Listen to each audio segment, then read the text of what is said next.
Infini Radio, c'est ta web radio de proximité. Connecte-toi sur www.infiniradio.fr. Bonjour Chilou. Bonjour. Comment vas-tu ? Ça va bien et toi ? Ça va très bien. On va commencer tout de suite, on va rentrer dans le sujet.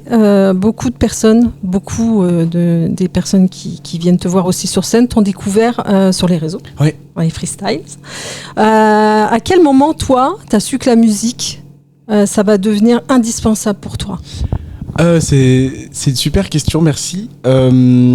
Relativement tardivement, puisque en fait quand j'ai commencé à être sur les réseaux sociaux et quand ça a commencé un petit peu à fonctionner pour moi, j'étais encore au lycée, j'étais en première, donc je devais impérativement passer le bac puisque mes parents voulaient que j'ai au moins le bac, c'était très important. Et je suis parti, j'ai fait 1 an d'école de commerce en fait après. Ok. Et j'étais parti pour suivre un cursus plutôt classique. Et en fait, je me suis rendu compte que en fait, c'était très compliqué d'allier les deux. Parce que je perdais énormément de temps en fait dans la musique en étant à l'école, et puis en école, dans l'école dans laquelle j'étais, qui était une super école, mais on travaillait pas beaucoup en fait, on faisait plus la fête qu'autre chose, donc c'était un gain de temps. C'est les écoles vraiment... de commerce en général, ça ou... Ah, je sais pas, moi en tout cas, ouais. Après mon école a été extrêmement compréhensive et ouverte d'esprit. Okay. Quant au fait, quand je leur ai annoncé que voilà, je voulais arrêter, je voulais prendre une pause, ils m'ont donné 2 années de suite de césure, donc une année de césure en fait on ne paye pas, mais on a encore notre place qui est inscrite, et moi je payais pas du tout. Ouais, en fait, mais t'es encore inscrit du coup. J'étais encore inscrit, donc pendant 2 ans. En fait, ils aimaient tellement mon profil, ce que j'alliais, voilà, la musique, j'alliais le travail aussi à l'école, qu'en fait ils m'ont gardé 2 ans. Et en fait, au bout d'un moment, je me suis dit, c'est pas possible. En fait, même s'ils me gardent 2 ans, moi, ce que je veux faire de ma vie, c'est de la musique. Donc, voilà. En fait, c'est vraiment au moment où j'ai pas réussi à allier les deux que je me suis dit, bon, allez, on fait un choix. Et vu que j'aime bien prendre des risques, je me suis dit, bon, allez, au pire, je retomberai sur mes pattes, quoi. Oui, du coup, tu pouvais retourner à l'école, mais ça aurait été dommage. Ouais, carrément. C'est vrai. Mais avec les parents, c'était bon. Ils ont été un peu inquiets au début, puis après, en fait, je leur ai dit surtout... Ça va mieux maintenant ? Oui, je leur ai dit surtout que je voulais être 100% indépendant. Donc, je me rappelle d'une discussion avec mon père où je lui dis, voilà, dans 6 mois, tu me donnes plus 1 euro. Et après, je payais mon loyer tout seul quand je vivais à Lille, etc. Et depuis, je suis indépendant, donc je suis très content. Et eux aussi. Et aussi, ils sont très contents. Ils sont très heureux. Et oui, ils sont fiers aussi. Alors, tu dis que l'écriture, ça t'a aidé pendant les périodes plutôt difficiles. Est-ce que la musique, c'est une sorte de thérapie ou un exutoire peut-être pour toi ? Ouais, carrément. Je dirais l'écriture plus que la musique, parce qu'en fait, avant toute chose, moi, j'écris. Ouais. La musique, c'était une façon d'exprimer et de mettre en lumière mon écriture. C'était une forme, on va dire. Mais le fond reste le même, en fait. Le fond reste l'écriture. J'écris des histoires pour enfants, des poèmes, des nouvelles, des textes de rap, des chansons. T'écris tout le temps, j'écris tout. Dès que je peux écrire, j'écris. Ça m'a beaucoup aidé, en fait, parce que j'arrivais pas à exprimer ce que je ressentais aux gens en face de moi. Et en fait, quand on le met par écrit, pour certaines personnes, en tout cas, ça marche. C'est plus facile. Ouais. Et puis, ça apaise, en fait. Ça apaise le cœur. Moi, j'ai des souvenirs. Je me mets devant mon bureau, je suis vraiment en colère et je me mets à écrire. Et puis, petit à petit, en fait, ça s'apaise. C'est comme si la lumière s'éclaircit un peu. Donc, c'était à l'époque vraiment, vraiment un exutoire. Maintenant, je vais beaucoup mieux, en fait. Donc, j'ai appris à aussi utiliser d'autres choses pour me sentir bien mieux. Je voyage dès que je peux. Je suis pas très matérialiste comme garçon. En fait, moi, je préfère les souvenirs. Donc, dès que je peux, j'essaye de voyager, de rencontrer d'autres cultures, d'autres personnes en backpack, en auberge de jeunesse, et puis ça donne énormément d'inspiration, et puis ça me soigne. Dos, ouais. Bien sûr, c'est magnifique, voilà. Donc, j'ai trouvé plein d'autres choses maintenant que la musique pour aller bien. Est-ce que tu te souviens du premier retour, un premier retour de ton public qui t'a plutôt marqué ? Oui. De mon public, on parle de personnes qui ont été plutôt marquées, on va dire, positivement, j'imagine, par ma musique, parce que j'ai eu des retours très négatifs, mais pas quand je me suis... Pas du public. Des professionnels ? C'est qu'en fait, à l'époque, j'avais sorti un EP quand j'étais... Avant d'être sur les réseaux, j'avais sorti un EP, j'avais 15-16 ans, et c'était vraiment pas bon, objectivement, mais j'avais le mérite au moins d'avoir essayé, quoi, de l'avoir fait, et voilà. Donc en fait, ça faisait un peu marrer tout le monde, ce que je pouvais comprendre. Mais ce qui est assez marrant, c'est que ces personnes qui riaient, quelques années plus tard, m'ont dit merci et désolé, au fait, je te présente mes excuses. À l'époque, c'était pas terrible, on est d'accord. Je disais, on est d'accord. Mais maintenant, c'est super ce que tu fais, et puis t'as osé le faire, et donc on s'excuse, on te présente nos excuses d'avoir rigolé à un moment donné. Donc ça, c'est vraiment les tout premiers retours, mais moi, ça m'a donné la motivation. Et un truc qui m'a marqué de mon public, c'est les mots sur Insta comme « tu m'as sauvé », par exemple. Parce que ça, c'est fort, quand même, quelqu'un qui dit « tu m'as sauvé, merci, tu m'as sauvé la vie ». Ouais. Je pensais pas que la musique, ou en tout cas mes textes, mes chansons, pouvaient faire autant de bien à quelqu'un et sauver cette personne de quelque chose. Et ça m'a fait un choc parce que rapidement on se dit qu'inconsciemment il y a une forme de responsabilité dans ce qu'on raconte. Donc moi à l'époque, je me rappelle, dans mes textes, j'étais assez précis dans les détails, dans ce que je racontais, chose que je fais plus aujourd'hui. Je laisse beaucoup plus libre cours à l'imagination de l'auditeur, mais c'est vrai que les messages tu m'as sauvé, je recevais parfois des photos de gens qui étaient en souffrance un petit peu, on va dire, et ça m'a beaucoup marqué parce que j'avais quand même 19 ans, quoi. Quand tu reçois des trucs comme ça, tu portes le poids, tu dis des gens qui merci de m'avoir sauvé, etc.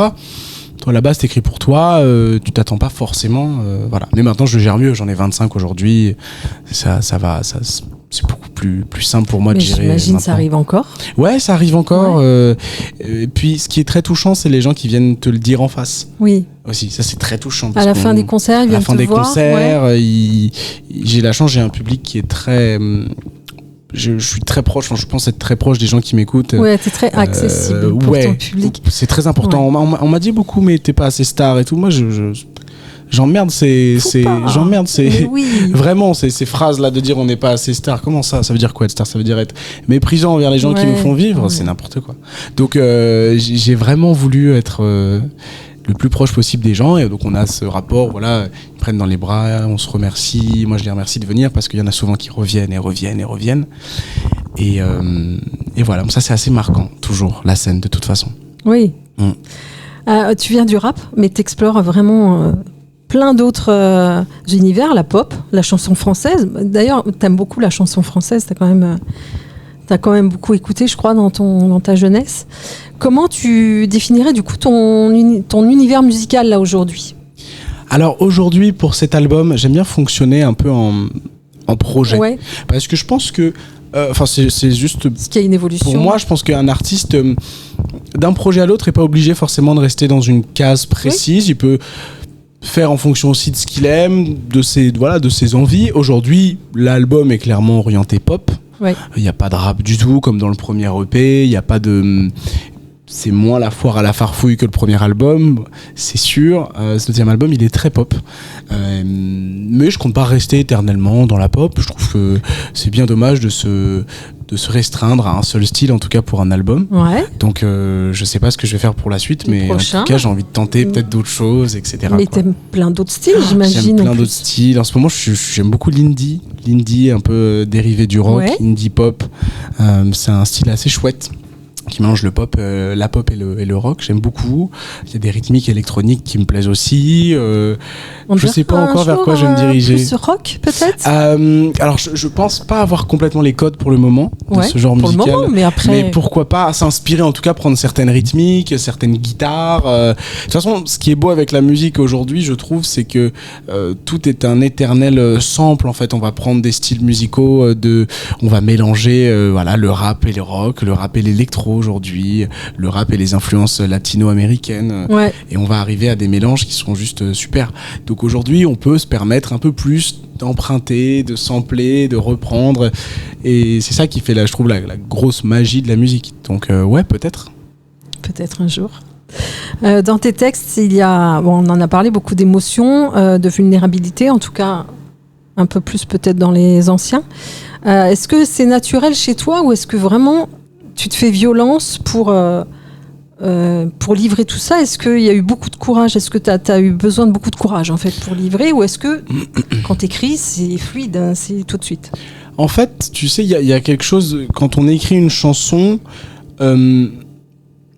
on pense que c'est du courage, mais en fait c'est pas vraiment du courage, parce qu'on le dit pas aux gens frontalement, en fait, ce qu'on ressent. On passe par un intermédiaire qui est le texte et qui est la chanson. Et en fait, beaucoup de gens pensent que ce qu'on raconte, en tout cas ce que je raconte, c'est exagéré. C'est pas grave, moi ça me dérange pas qu'ils pensent ça, vraiment pas du tout. Mais c'est pas si courageux que ça en vérité de mettre sur papier et de chanter, parce que c'est si tu veux la forme passe au-dessus du fond en fait. Donc non, c'est assez naturel chez moi de me livrer, et vu que je me livre pas trop aux gens en face, c'est mon moment privé où j'écris ton moyen mes de chansons. t'exprimer. Ouais, c'est ça, on revient un peu à ce qu'on disait tout à l'heure, c'est un moyen aussi entre autres de s'exprimer clairement. Donc tu l'as dit tout à l'heure, je crois que tu commences par l'écriture. Oui. Et après, donc tu mets, il y a forcément de l'émotion, de la mélodie. Ça vient tout de suite, ou t'écris, t'en as beaucoup, t'as des cahiers pleins, et puis un jour tu les ressors, et je sais pas, tu joues dessus, ou tu demandes à quelqu'un, je ne sais pas, si aussi t'aimes bien faire composer par d'autres. Eh ben écoute, c'est assez variable avec le temps. Au départ, j'écrivais, vu que c'était du rap, où j'écrivais directement sur l'instrumental, et ça allait plus vite. De temps en temps, et même assez régulièrement, je trouve d'abord les mélodies de voix, et ensuite j'écris sur les mélodies de voix. Je trouve ça chouette. J'aime bien partir d'un texte vierge aussi. Un texte vierge, c'est pas très très français cette phrase, mais j'aime bien partir d'un texte et créer un texte brut, c'est ça, voilà, exactement, et créer la mélodie voilà, au-dessus. Et parfois j'ai des idées de mélodie, et donc on crée l'instrumental. Il n'y a pas de règle, c'est ça qui est cool, c'est qu'en fait on fait, je bosse avec un super compositeur qui s'appelle Charles Bolin, qui est sur scène avec moi ce soir au Racam à la guitare, et en fait il est pareil, il s'adapte vachement bien, donc il n'y a pas de règle, quoi. Okay. C'est ça qui est cool. Il y a un moment précis où tu écris, est-ce que c'est plutôt le soir, ou pareil, où ça vient comme ça, un moment ça vient un peu comme ça, quand même. Ouais. Tu te balades, t'es en voyage, tu vois un paysage, et ça vient. Alors en fait... Pardon, excuse-moi.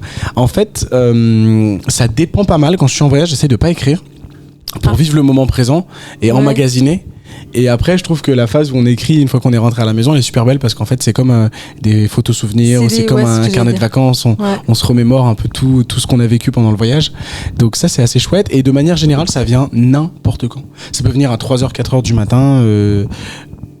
T'as plein de phrases qui te viennent en tête, et du coup tu te dis je vais pas dormir, je vais écrire, parce que c'est tellement beau ce truc là de se dire waouh, ça arrive comme ça, c'est marrant, enfin c'est bizarre quand même. Moi j'ai écrit le discours du mariage de mon papa comme ça. C'est-à-dire qu'une semaine avant, j'avais toujours pas de discours, donc ça craignait un peu quand même. Et un soir, je rentre à 3-4 heures du matin, et j'arrive pas à m'endormir, et là j'ai la première phrase du discours qui arrive, la deuxième, la troisième, je me dis bon allez, je l'écris en 30 minutes. Et il a été très très touché. Mais comme quoi, ça peut vraiment, tout peut venir un peu de n'importe où, quoi. Ouais, c'est ça. C'est marrant. Peut-être même quelqu'un qui te fait penser. Une histoire, une rencontre, carrément. Alors, ton album, Tout finit par s'arranger, il est sorti en début d'année. Oui. C'est ça. Est-ce qu'il y a une chanson de l'album qui te ressemble plus particulièrement, plus que d'autres ? C'est dur. Il y a des chansons qui me rappellent des souvenirs et des histoires assez particulières, comme La fille du train, la dernière de l'album par exemple, parce que c'est une histoire vraie. C'est une vraie rencontre dans un train. J'ai eu un immense coup de foudre comme j'en avais pas eu depuis très longtemps. Ce qu'on appelle le coup de foudre. Ouais, c'est ça. Premier regard. Et puis j'ai été fier de moi parce que j'ai osé lui écrire un poème, lui donner. Et puis ça m'a inspiré cette chanson. Et puis j'ai travaillé cette chanson, et puis même comme elle a été créée, cette chanson, il nous restait 15 minutes de session. J'étais avec un super compositeur qui s'appelle Nazim à Paris, et il nous restait 15 minutes, et je lui ai raconté mon histoire, et puis il s'est mis au piano, il a commencé à écrire, on a écrit et tout. Donc celle-ci, elle me touche particulièrement. Et puis Café froid aussi, pareil, parce que c'est une rupture, et puis ça donne l'élan de l'album quand même. Ça donne toute l'histoire de l'album, c'est le début de l'album. Et d'ailleurs, ce qui est marrant, c'est que la personne pour qui j'ai écrit Café froid m'a appelé il y a quelques semaines, quelques mois. Elle m'a demandé si c'était pour elle, cette chanson. J'ai dit oui. Elle était très touchée. Ça lui a fait très plaisir.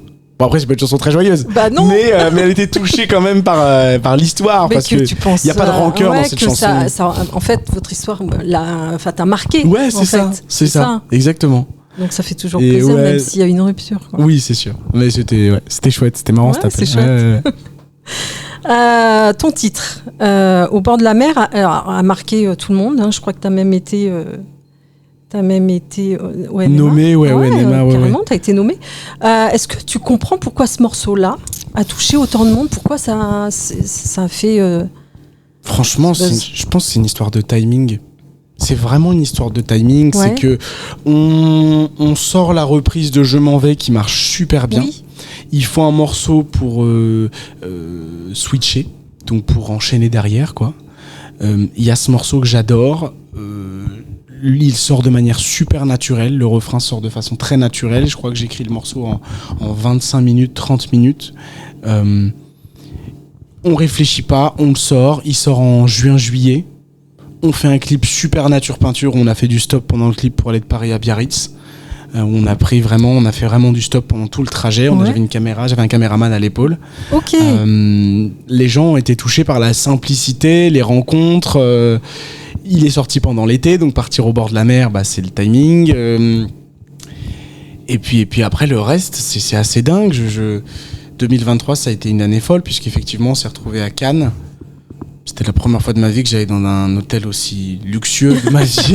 Je suis arrivé, il y avait du champagne et tout, c'était dingue. Des cadeaux qui t'attendaient dans la suite. Il y avait des cadeaux, j'étais dans une suite, il y avait une terrasse et tout. C'était énorme. Après, on a monté, pas les marches parce que c'était la période Covid, mais on a rencontré tous les autres artistes, j'ai chanté en direct. C'est fou. Puis j'étais nommé dans 2 catégories dans le clip de l'année, la révélation de l'année. C'était... une année dingue. C'était fou. Bon, on te souhaite que tu retournes à Cannes. Il faut bosser. Dans la suite, je sais pas quel hôtel c'était, on va pas leur faire de la pub. Bristol, je crois, mais j'ai balancé. Mais je sais que c'était ça. Est-ce qu'on va te retrouver cet été là ça va commencer là les festivals? Ouais, j'en ai quelques-uns. Ouais. Tu peux nous en donner quelques-uns? Je suis tellement mauvais. Je les ai sur. Est-ce que t'en as sur la région parisienne ou pas? J'en ai un la semaine prochaine. À Chelles. Ah, t'es aux cuisines? Ouais. C'est une salle, par contre, c'est pas un festival. Ah oui, voilà, ok, pardon. Mais c'est pas grave. Oui, c'est après, dans Chelles. Et après, j'en ai en tout j'en ai 8 ou 9, et puis quelques dates qui vont arriver. Ouais, donc tu tournes cet été? Ouais, un petit peu, ça va être très sympa, en juillet aussi. T'as déjà fait festival ou pas? Ouais, j'en ai fait quelques-uns, J'en ai fait quelques-uns, j'avais fait La Paille, Festival de la Paille, j'avais Estavayer-le-Lac en Suisse. C'est différent des concerts en salle. En fait, dans un festival, t'es pas tout seul, donc les gens en général te découvrent. Ouais, c'est génial. Ouais. Moi, j'adore. Bah oui. C'est ce que j'aime le plus. En fait, j'aime énormément jouer devant mon public, bien sûr. Mais par exemple, là, ici, au Racam, ce soir, c'est beaucoup d'abonnés. Oui. C'est pas des gens qui me connaissent. Moi, j'adore. Je trouve ça génial de pouvoir convaincre une 50, 100, 200 personnes. Puis là, tu vas être au plus près. Ouais. Déjà, il fait chaud, mais on va se tenir encore plus chaud. Ah ouais, ça va. Là, mais en tout cas, j'ai hâte. Et puis, j'adore les premières parties. C'est vraiment mon dada. Bon, après, rencontrer mon public aussi, bien sûr. Mais convaincre un nouveau public, je trouve ça génial. Ouais. Est-ce que tu as un coup de cœur en ce moment? Quel est ton coup de cœur du moment? Coup de cœur artistique? Ouais. Moi, mon coup de cœur artistique et à la fois mon coup de cœur humain, c'est un très bon copain à moi qui s'appelle Charles Doré de la Star Academy. Oui. Lui, c'est mon petit frère. Il est dans le même label? Il est dans le même label, exactement. Et puis on est tout le temps ensemble. On est comme cul et chemise. Et j'adore parce qu'il a commencé la musique. À arriver un petit peu dans ce monde-là à 19 ans, quand j'avais 19 ans moi aussi, donc ça me fait un petit rappel. Puis c'est mon coup de cœur amical. Après, coup de cœur purement musical, il faudrait que je regarde mon Spotify, mais je dois avoir un ou deux trucs. Moi, je suis un grand fan de Zamdan, c'est un rappeur, c'est assez cool, j'aime beaucoup ce qu'il fait. Et après, non, là, j'en ai pas eu de foufou. J'ai pas eu mais mon Charles Doré. Voilà, et Daniel, j'aime beaucoup Daniel aussi. Daniel, on adore. Daniel, c'est très fort. Voilà, c'est ça. Bien. Quel est ton péché mignon? Est-ce que t'en as un? J'imagine que oui, tout le monde en a un. Mon péché mignon, j'adore dormir. Mais trop. Ah ouais. D'accord. J'aime trop ça. C'est horrible. Je suis tout le temps fatigué. Vraiment, c'est une cata. Alors que je suis hyper actif. Hein. Mais dès que je peux dormir, je dors. Mais tu n'importe dors partout? Ouais, je me rappelle, on était allé en Thaïlande avec mes meilleurs amis dans des cascades, etc. Je me suis endormi sur les rochers. Ah oui, tu t'endors n'importe où. Ouais, je m'endors n'importe où. Okay. Et mon compositeur, Charles, mon guitariste, il est encore pire que moi. Lui, il est pire. Il s'endort dans n'importe quelle position, mais j'ai jamais vu ça. C'est un truc de dingue. C'est incroyable. Ce mec, il peut s'endormir partout, dans toutes les positions du monde. C'est hallucinant, vraiment. Vous faites la paire, du coup, quand vous partez en tournée. On se regarde, on se met au fond du van et on s'endort. C'est ça un peu mon péché mignon, je pense. C'est pas ouf comme péché mignon, mais je crois que c'est ça, moi. On va finir l'interview par une petite série de questions, réponse rapide. Ok. Voilà. Si je te dis une chanson qui t'a marqué adolescent. Attends, faut aller vite. L'endurance de Section d'Assaut. Ok. Un endroit pour écrire. La plage. Un mot qui définit ta musique. Humanisme. Une scène ou un festival rêvé. La scène ultime où t'aimerais te produire, en fait. Olympia. Ouais. Un feat de rêve. Stromae. Ouais. Et le son que tu écoutes en boucle en ce moment, bon, on va dire Charles Doré. Charles Doré, non, le son que j'écoute en boucle, c'est un son de R2, c'est des rappeurs. Ouais, Voilà. ok. Et le son, il s'appelle... Oh, mais je suis nul, je retiens rien. Il s'appelle, le son que j'écoute... c'est pas du tout ça. Pas du tout. Il s'appelle C'est relou. Super. C'est relou. C'est relou. Voilà. Ok. Et Ça, ben j'écoute super. vraiment en boucle, mais quand j'ai en boucle, c'est vraiment à chaque fois que je prends le scooter, pouf, je le Ok. mets, hop, comme ça. Parfait. Voilà. Bah, merci beaucoup. Merci à Chilou. vous, merci. C'était très chouette et C'était trop bonne sympa. scène du coup. Et Vous allez bon être là tout à l'heure festival. Oui, bien sûr. super, On trop sera bien. devant. Génial. Allez, bonheur. Merci en tout cas. Merci.